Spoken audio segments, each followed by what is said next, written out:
സംഭവം അധ്യായം 1. ഇതൊരു സംഭവം സിനിമ തന്നെയാണ്, മറ്റൊന്നും കൊണ്ടല്ല. ഇത്തരത്തിലൊരു മലയാള ചിത്രം വന്നിട്ടുണ്ടോ എന്ന് തന്നെ നമുക്ക് സംശയമാണ്. കാരണം ഇതിൽ പല എലമെന്റ്സും ഉണ്ട്. ഈ എലമെന്റ്സ് ഒന്നും നമ്മുടെ മലയാളത്തിൽ വന്നിട്ടില്ല എന്ന് തന്നെ നമുക്ക് പറയാം. ഫോർ എക്സാമ്പിൾ, ടൈം ലൂപ്പ്, അതുപോലെ ഹൊറർ, അതുപോലെ മിസ്റ്ററി, ത്രില്ലിംഗ് മൊമെന്റ്സ്, ഇതെല്ലാം കൂടി ബ്ലെൻഡ് ചെയ്തിട്ട് മിക്സ് ആയിട്ട് വന്നിട്ടുള്ള ഒരു സിനിമ എൻ്റെ അറിവിലില്ല. ഞാൻ അത്ര അധികം സിനിമ ഇപ്പോൾ കാണാത്തതുകൊണ്ടായിരിക്കാം.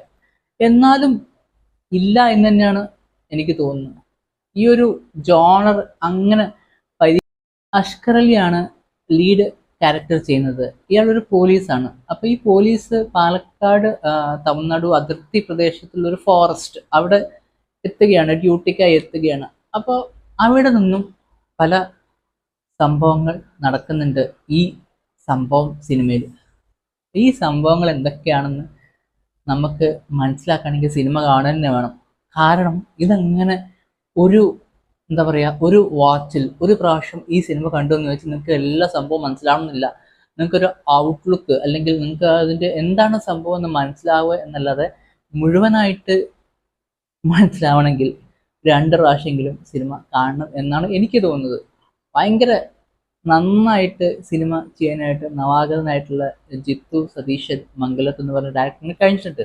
ആൾക്കാരെ പിടിച്ചിരുത്താനും മിസ്റ്ററി എലമെന്റ്സ്, അതുപോലെ ഹൊറർ, ടൈം ലൂപ്പ്, ഈ സാധനങ്ങളൊക്കെ ഒരുമിച്ച് കോർത്തിണക്കി കൊണ്ടുപോകാനായിട്ട് നമ്മുടെ ഡയറക്ടറിന് കഴിഞ്ഞിട്ടുണ്ട്. അതൊരു വലിയ കാര്യം തന്നെയാണ്. കാരണം ഈ ഒരു സബ്ജക്റ്റ് ഡിമാൻഡ് ചെയ്യുന്നുണ്ട് അത്തരത്തിലൊരു ട്രീറ്റ്മെന്റ്. ആ ഒരു ട്രീറ്റ്മെന്റ് പ്രേക്ഷകർക്ക് നൽകാനായിട്ട് നമ്മുടെ ഡയറക്ടറിന് കഴിഞ്ഞിട്ടുണ്ട്.